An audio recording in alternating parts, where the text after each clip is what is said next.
Tom Cruise manages to stay fit at the age of 54 because he spends a lot of time running in his action movies. He also endures copious amounts of physical abuse, ranging from getting beaten up to thrown around, all for our viewing pleasure, while he gets a hefty paycheck in return. It's a fair trade for the most part. These are popcorn blockbusters that are mindless fun, and everyone is reasonably entertained. So it's hardly a shocker that Cruise ends up going through his tried and tested Mission Impossible motions in The Mummy. Unfortunately, the entertainment value in this franchise-building reboot is thinly spread, leaving you feeling deprived if not cheated. This is a shoddy stab at merging action, mythology, horror and comedy, resulting in conflicting tonality.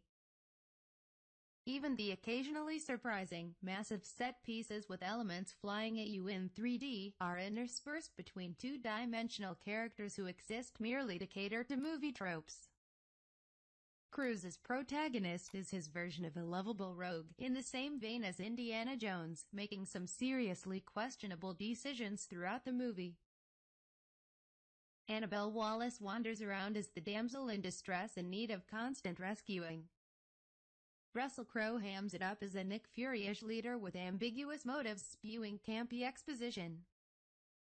There's even the sidekick Jack Johnson, whose weary sense of humor brings out eye rolls, amongst even more exposition. If there's one character your eyes will be glued to, it's Sofia Boutella. Adequately mesmerizing as a Maya aka The Mummy, she transitions from a creepy, violent monster to a seductive goddess with ease, but her impact is reduced by the screen time devoted to convincing us of Cruise and Wallis' love angle, even though that's devoid of any chemistry. There's enough gruesome eye candy and in-your-face action to enjoy in The Mummy if you ignore the plot holes and frustrating characters. But the first entry in Universal Pictures' monster franchise comes across as a desperate attempt by the studio to capitalize on Hollywood's current world-building frenzy. The amount of effort taken to construct the inevitable sequels is staggering. Admittedly, there's been some intrigue since we saw the heavily photoshopped picture of Cruise, Boutella and Crowe alongside Johnny Depp and Javier Bardem, promising a lot more from the dark universe.